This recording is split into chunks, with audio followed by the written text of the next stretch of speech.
Sam. Here we go.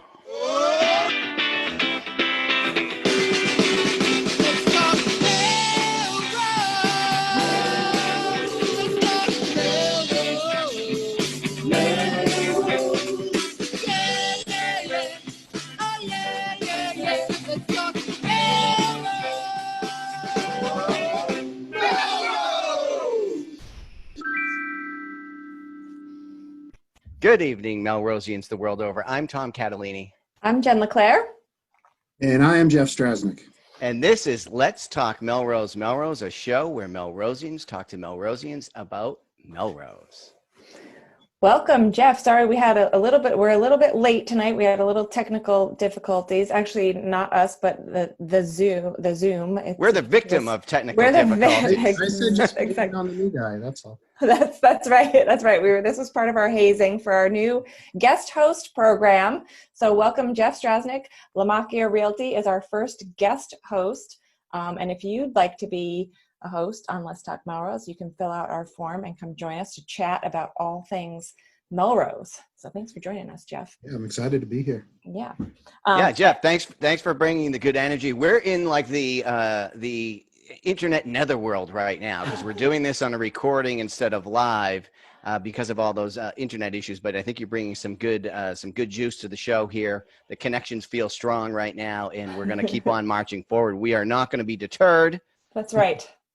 People of Melrose are waiting, even though they're going to hear from us later.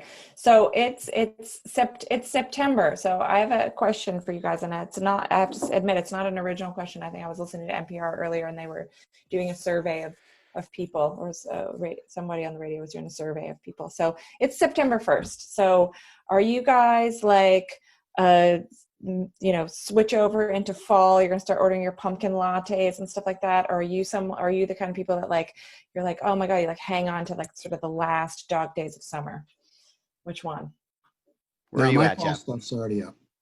You what? My fall stuff's already going up. Oh, really? Yeah, I'm not a pumpkin spice person. All of a sudden, everything's pumpkin spice everywhere. What do you mean, Jeff? What do you mean your fall stuff's going up? Like you got the wool sweaters out, or like? Well, the clothes are still away, but like okay. The leaves and the pumpkin, plastic pumpkins are out. So you like to decorate?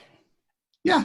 I do. Okay. Nice. All right. We're decorating house. What about you, Tom? Do you leap into fall, or do you hang on? I roll with the transition, so I'm not trying to get ahead of it. I'm not trying to stay behind. I'm trying to keep pace. I'm trying to live in the moment, they say. Jeff, I want to be Jeff, Jen, whoever's listening. I want to be fully present in each of the seasons. But I'll tell you one thing, Jen, since you asked, is the Tour de France started on Saturday, which is normally run in July. So I do have a little bit as the air is cooling, and you can feel fall comes pretty dramatically around here. Mm-hmm. But I'm still watching the Tour de France, which is normally in July. So there's still a little bit of the pandemic cognitive dissonance floating about there. Right, exactly. Okay. I never thought of the Tour de France as an indicator of what season we're in. Yeah, no, well, they always run it in July, and normally it's July. It's midsummer, yeah. Yeah, and in something like over 100 years, this is the first time it's ever been run in September. It's always been in July. I think it has probably been skipped some years for once in a while there's a world war or something like that gets in the way, but not the pandemic. And they've got protocols and moving bubbles and all that lingo is in there. But it's a beautiful thing to watch, and it's really like a brochure for France. We should do Tour de Melrose. We'll be talking about France here. Okay, we're going to start working on that. Stay tuned.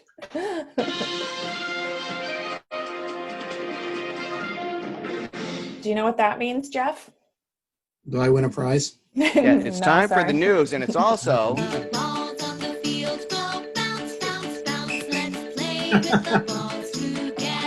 I've been waiting for this part. It's also time for the weekly sports ball update by Jen LeClaire, which is my favorite part of the show. New segment, sports ball with Jen LeClaire. Yeah. No, I'm not biting this time. No. So you know what? The Patch had an update on what happened. The school committee was discussing this last week when we were doing the show, and they were making some kind of decisions, and there was an issue. Jen, you were actually pretty much right about that. The low-risk school districts are starting fully remote, must receive school committee approval to play regularly scheduled football. So, and most of the community level of COVID-19, Middlesex League districts in the community are deemed high risk, or they're not. That's right. I hadn't thought about that. Yeah. Yeah. So it was basically interleague thing, but they delayed the decision till next week because they were waiting for some guidance that was coming available today, and they have to work that all out. So you were in the park, as they say. I got a touchdown in the basketball net or something. I don't know. Yes. Perfect. Yeah, exactly. Now, the other thing happening right now in the news is Election Day, right? Yeah. So it's like this is actually the last day you can vote because you've been able to do in-person voting at Memorial Hall for the last 7 or 8 days, and prior to that, you could do mail-in ballots. Jeff, which way did you vote? I voted. Not like who you voted for, but did you? No, like by method, yeah. Yeah, which method? I voted the mail-in way. Yeah. And did you put it in the mailbox, or did you run it downtown and stick it in the new drop-off box? In the special mailbox. I just sit in the mailbox. Yes, nice. And did you track it online? I am a bad person. I did not. You know, that doesn't mean you're good or bad. I'm just curious. I didn't do mine either. I mean, I didn't check mine either. Yeah, it just means that they got that. And then I think if you hadn't mailed it in, you still could actually go and vote today. So we're waiting election results from MMTV and the production team here. Yeah, although we have unofficial results are pointing to Markey in the Senate race, and then Terry Kennedy for the other race. And those are results from Melrose, which are kind of the only results we care about. But it does have not the overall results. No, just the Melrose results. Exactly. Yes, and those were the two, and this is a primary race, and those were the two positions really being contested. Up for grabs. Yeah. It was interesting because the date kind of just went by me because I had voted by mail already. So you definitely don't have that sense of going and I don't have a stick. I didn't get a sticker, the whole thing. But I'm wondering how it went down at the middle school gym. Yeah, I heard online, or I was reading things online, that it was going pretty well. People were getting right in, right out. No big lines or anything. So maybe that's probably because of all the mail-in votes. Yeah, I'm wondering if the numbers for that were down, which is helpful. I mean, that's what they were looking for in a pandemic. Right, that was by design, and I think the overall numbers might be a little high from what I was reading about some preliminary numbers that were released. There were so many mail-in and things done in advance that they were already sort of up there with the last election. Yep. So, Jen, what about the what's going on in the schools of Melrose? This is our next topic. Our sweet spot, sort of. Well, Jeff, I'm glad to have Jeff here because Jeff is former principal at the Horace Mann. So you've been a longtime Melrosian. You're in real estate now, but you have some history with the Melrose school system. So, it's been, I think everybody's doing the best they can. It's been a bumpy ride. There was a tentative agreement reached with the teachers union before the start. It establishes agreed upon remote learning expectations. Everybody's looking towards, robust synchronous remote learning. I know that was a concern for people. There were a lot of questions about not understanding what that was going to look like. Obviously, the priorities for everyone are the safety and health for everybody. Consistent schedule. They wanted to be sure they had consistent schedules for everybody.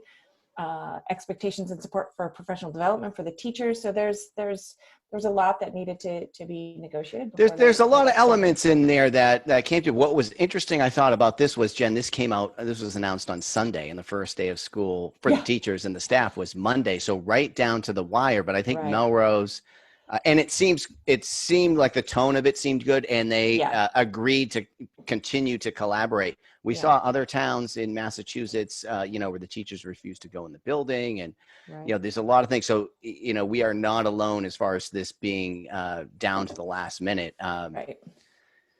Yeah. Right. I mean, we have a smaller probably more easily managed district, which helps. I mean, Melrose is small comparatively to some of the others. But what do you think, Jeff? You have expertise Yeah, I here. mean, and again, this is, I'm somewhat removed from the schools and haven't been a principal during the COVID times, but Aren't you glad? No. Yeah.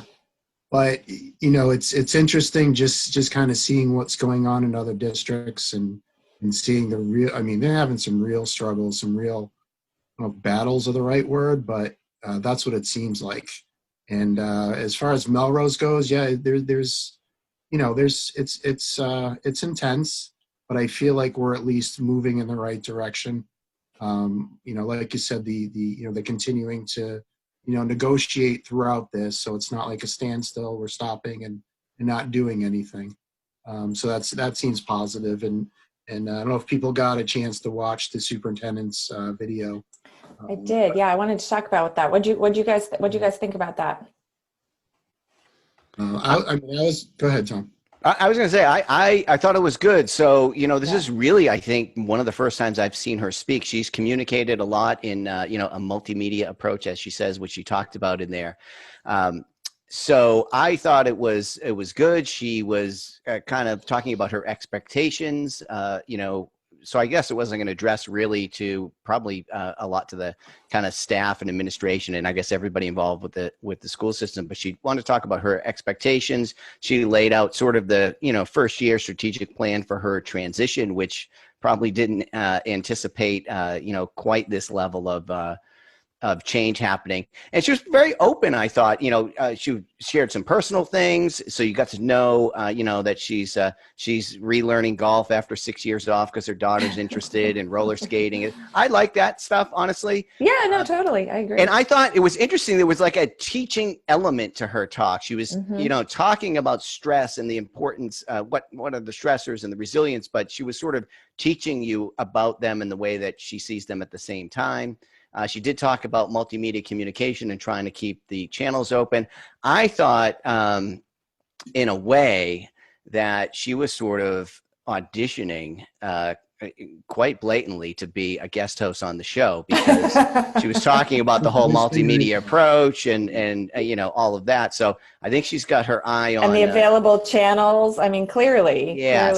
it's a call out for. But she shared, she referenced Simon Sinek's TED Talk. She shared another tech talk as something to share with the community. And the overall positive vibe, I really appreciate that. Because the guy who did the TED Talk was a photographer for National Geographic. And he was talking about, our vision controls our perception becomes our reality. And that's stuff I believe in very much, what's your mindset? And Jeff, you used a perfect word, I think, for this: intense. It's been intense, and it's always intense with the schools. But, you can choose to see the glass half full. You can choose to look for the, the beauty or the opportunity in a situation, even when it's challenging times. So I like that spin on it. I mean, we'll see, you've got to follow through, and, those sets the bar kind of high, honestly, in a lot of ways. But I like that kind of positive tone. So that was my takeaway. Yeah. What do you think, Jeff? Yeah. So there was definitely some themes throughout, talking about the expectations, which is usually what you do at the beginning, is you set expectations. And she made it very clear that she's setting them for herself and not just for everybody else, which is important. I did like, and she shared a lot more personally than most, other superintendents that I know or building leaders that I know, but I like that. I don't know if this was part of her reason why, but I think right now it's important, for people to see her and teachers as people with families who are going through the exact same stuff, we're all going through. And she's not just some, superintendent who's, off in her office making pulling the levers. Yeah. Right. Right. But she's struggling to see her family. She's, all these things that she hasn't been able to do. So I thought that was really nice of her to share that. It is important for people to understand, before you send that email off, before you push send, take a look at it and make sure it's not, not coming across too negatively, because, and then she finished off with that TED Talk as I thought was very appropriate and very well done.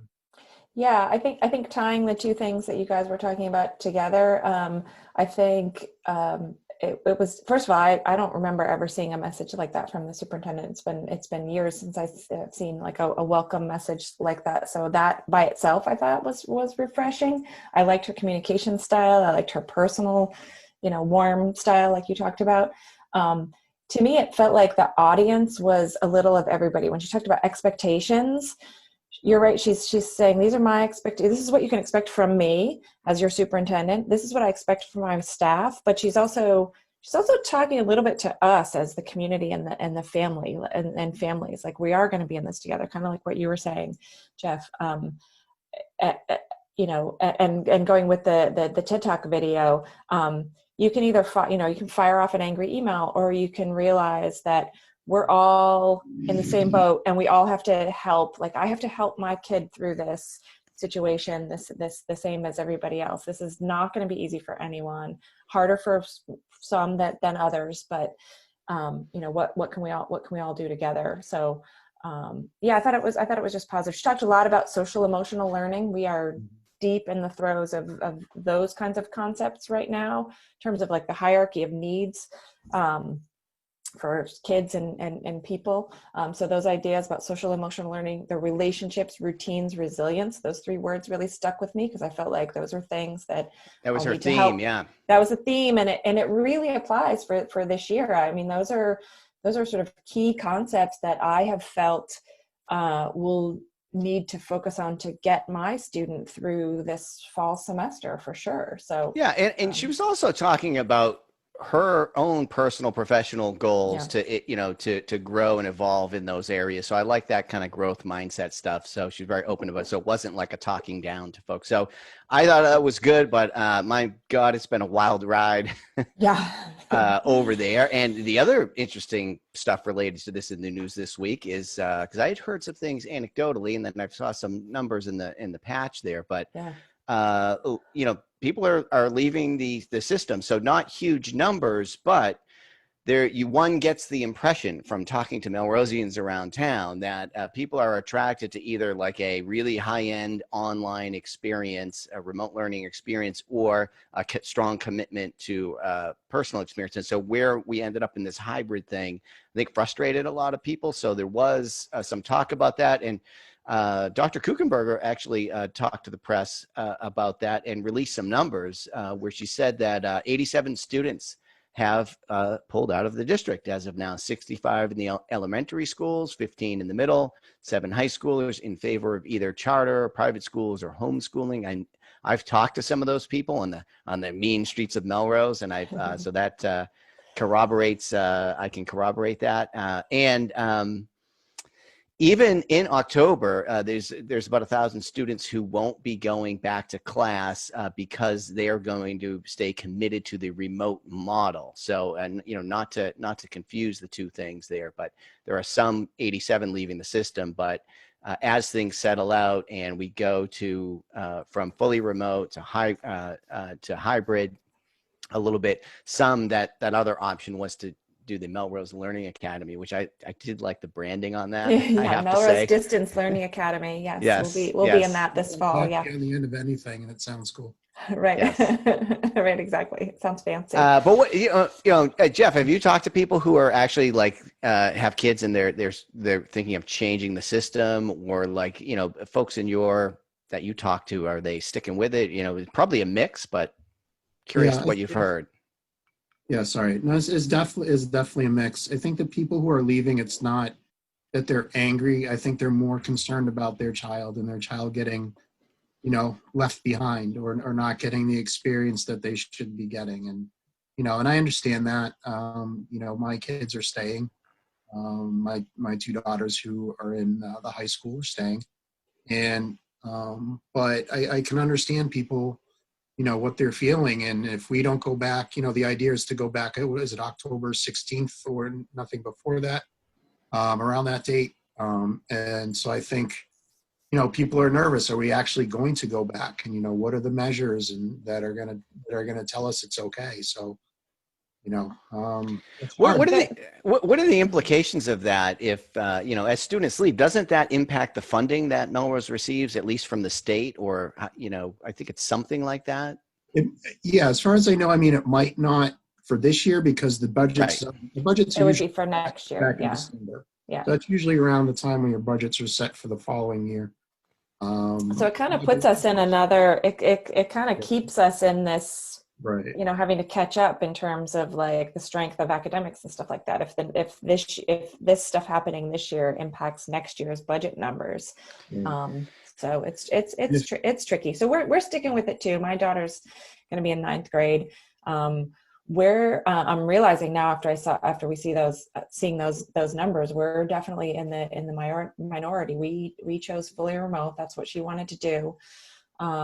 For me, I mean, I'm lucky that I have the choice, and felt like I could kind of like manage it and help kind of keep it interesting. If it was kind of all in one piece, the back and forth was a little, that was not going to be my strength. Like knowing which days I was supposed to send my kid to school was not going to work out well for me. So I just felt like we had a little bit of a better handle on it. She's got a couple of friends that we can do when they can study together and stuff like that. So that was the choice for us, but definitely in the minority. There wasn't as many. Yeah, but I think like Jeff said, though, there's a number of reasons you might leave. So we don't know what the unenrollment is on a regular year or what it has been in the past. You might have logistical needs where you need some place for your kids, and the needs are different if your kids are at the high school level. Sounds like all our kids are kind of high school level. If you're at the younger grades, you're going to have different needs. So but it's interesting. It'll be interesting to see how that all plays out. I will say this too, like getting this, so the high school schedule was released. I know also the elementary school kids got their teacher assignments and stuff like that. And I don't know about anybody else, but for me, and my daughter too, like that started to make it feel more real, and I can start to get my head around like what her day is going to look like. It felt like a little more normal back to school kind of stuff because, they were texting to find out who's in their classes and stuff like that. So it really started to feel, just having that schedule really started to make it feel a bit more tangible. Yeah, I like seeing the schedule. There was one class that they didn't include in one of my daughter's schedules, but she's not worried about it. She said, "Oh, it's easy. They'll just put it in." Right. Yeah, similar. We had a snafu for my daughter. One thing was missing, but she'll email her counselor and they'll get it. Yeah, my daughter had one block that was senior late start, and she's a freshman, so I'm not sure if that's just like a bonus or something. I don't know. I'll tell you, I have a daughter who's in college and just dropped her off for her sophomore year, and I'll tell you one thing that's missing in that whole sort of back to school vibe is going home with a heavy wallet. Like I didn't go into the college bookstore and spend hundreds of dollars getting more and more incarnations of sweatshirts and hats and whatever. That's right. You can't. Right. Same. Yeah. Same. And even like the back to school at Target, all that back to school stuff at Target. I said to Rosie, do you even know what you need? Like we bought one notebook, I think. Like, I don't know. So we'll see. Right. So there's none of that. I was going to say too, when it comes to the scheduling, that that's easily one of the most challenging pieces of a regular school year. Never mind this. So I can, only imagine what the building principals and the department heads and everybody's, guidance, what everybody's going through. I do not envy that at all. So to see that. Out of two of my daughters, only one had one mistake. Was pretty impressive. Yeah. Right. The administrative stuff will be worked out. That'll be worked out. But to have some of the big pieces fall in place does give you that sense of back to year. And you mentioned notebooks, Jen. So how about Chromebooks? I saw that the district bought 662 Chromebooks and 10 Wi-Fi hotspots to try and loan them out to students or teachers who need that. And that's of course been an issue in the past. So that was kind of cool. Then I saw somebody on the community page who volunteered to give instructions or help you convert like old laptops to a Chromebook and some things like that. So it's always nice to see members of the community. Convert old laptops to a Chromebook? Yeah, yeah. So you would put the Chromebook operating system on that, and it would be a little bit more. The argument is it would be a little bit more secure and seamless and easy to use rather than just using the old laptop with like a Chrome browser. But Yeah. it was just nice. Somebody posted that on the community page with some instructions and just said like, "Hey, if this is the hassle for you, I'll do it for you for free. Don't worry about it." I like to see that sort of stuff. Yeah. Melrosians helping Melrosians. Exactly. That could be. Is that your win of the week, Tom? Oh my goodness. I got a lot of wins of the week. We haven't done that in a while. I think it's time. I think we should do one of those. Yeah. So, well, the one I would share, so I'll shoehorn another one in since I already got that one off my chest. But our cat Frankie had to have a second surgery this week. And so that all went very well and she's resting comfortably. And, every morning you got to give her like 0.5 cc's of this medicine, which seems to be the equivalent of about like 4 or 5 kitty Manhattans. And she just has a great day all day after that in recovery. So she rests easy. That's my win of the week. That's awesome. So do you know about these, Jeff? So we do as we finish out the show, as we reach the end of the show. What? Oh! Turn your mic bombers. on. You, Mom. Turn your mic on, Clara. Okay. Hi. Hello, Clara Martin. Hello, random mysterious Zoom bomber. This is my daughter, everyone. She is a freshman at UConn. How's it going? Good. I mean, I started classes yesterday. Yeah. So it's exciting. So Clara, I know a lot of it's like virtual, but now that you're there and you're part of the scene, I think you've been quarantined a little bit, on your floor in your building, and it's probably loosening up, but you are meeting people virtually and maybe perhaps face to face.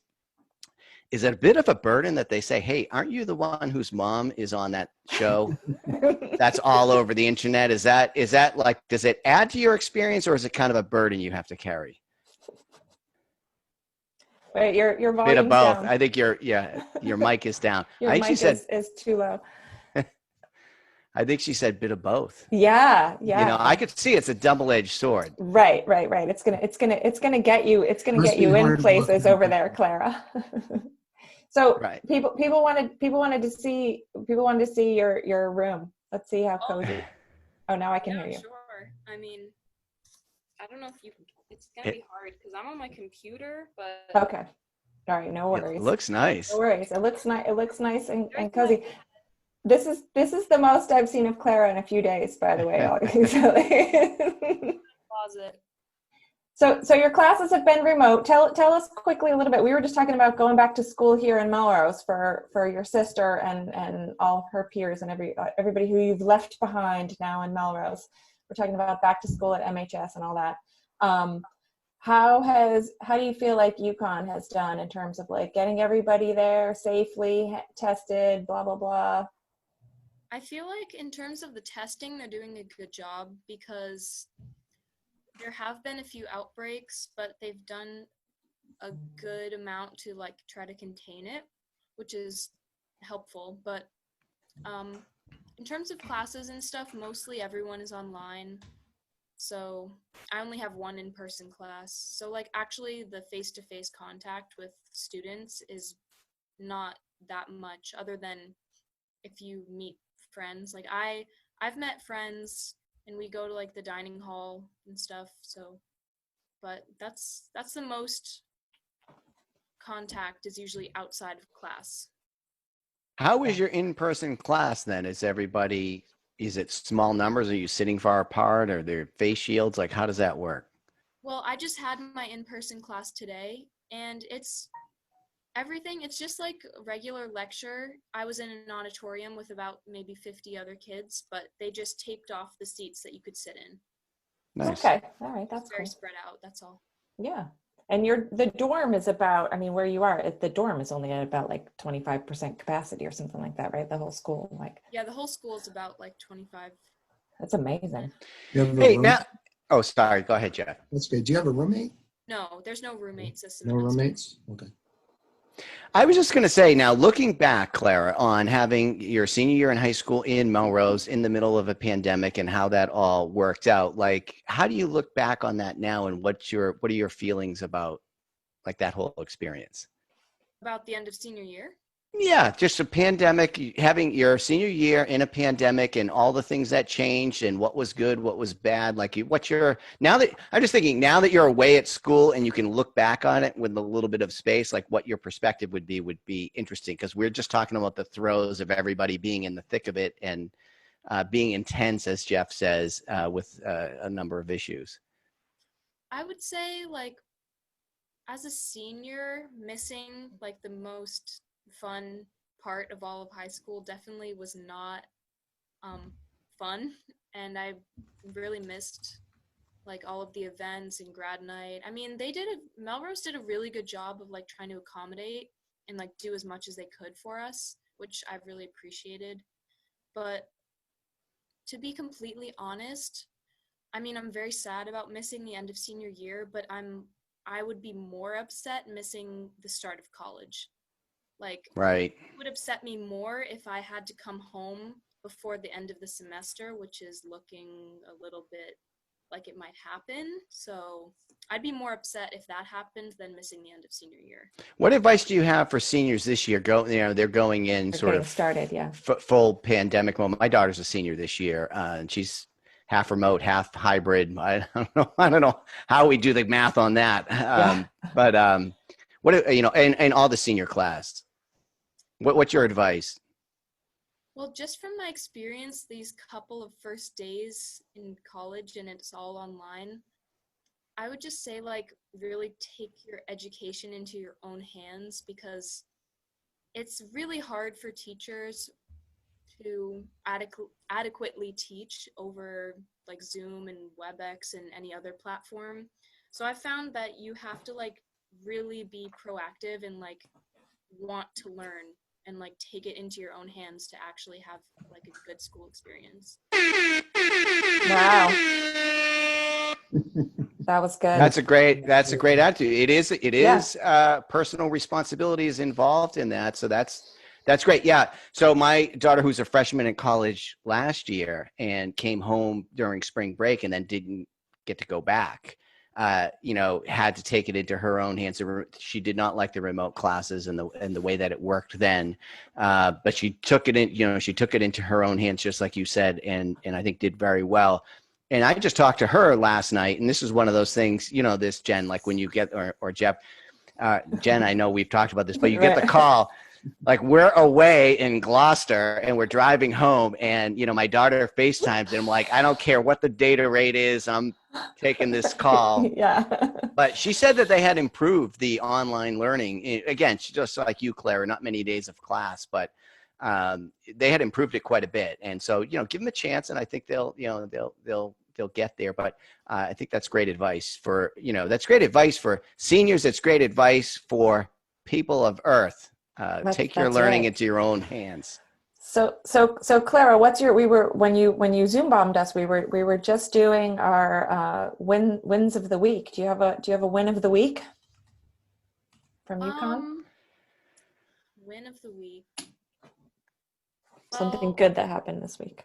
Still early in the week, but just today, I ordered a Frisbee off of Amazon, and for the first time, me and my friends went out on the lawns of UConn and played Frisbee this afternoon, and it was very fun. That's fantastic. That's a good win of the week. That's a good one. Simple pleasures. That's awesome. Jeff just reverse Zoom bombed us. Eugenia did that one time on the show. Right, she just left the show. Jeff, lighting was acting up. Yeah, so we had interrupted your win of the week when Clara Zoom bombed us. Clara so rudely interrupted your win of the week. She's worth it. She can interrupt. Yeah. That's right. She can do that anytime. So let's do your win of the week. Don't go anywhere, Clara. Let's do your win of the week and Jen's, and then we're going to dance it off. Yeah. Yeah. Honestly, my win of the week is being with you fine people. Yes! It's on my bucket list to be on a television show, and I can cross it off. And you chose this one? I chose it. I did. So thank you. So Jeff, Awesome. you've done great. Thank you for adding thank you your so much. voice Thank to the you for having me. conversation. I'm so glad we had a few laughs. It was great to get to know you in the pre-meeting. You got to witness the machinery The magic. of Let's Talk Oh my Melrose, God. Melrose in action. But thanks for doing that. And would you recommend it to other Melrosians? I do highly recommend it. Absolutely. Nice. Good. All right. So fill out our form. Come and be a guest host with us. My win of the week is the Clara Martin Zoom bomb. What could be better than that? It's the most I've seen you in a few days. Yeah, that's Call your mother. Call your mother. That's the advice. That's the advice for all the call your college mother. students. No, I'm All just right, kidding. and with that, Clara, what do we say at the end? um, We'll see you around town. See, she doesn't watch the show. That's all right. And you have to dance. Yeah.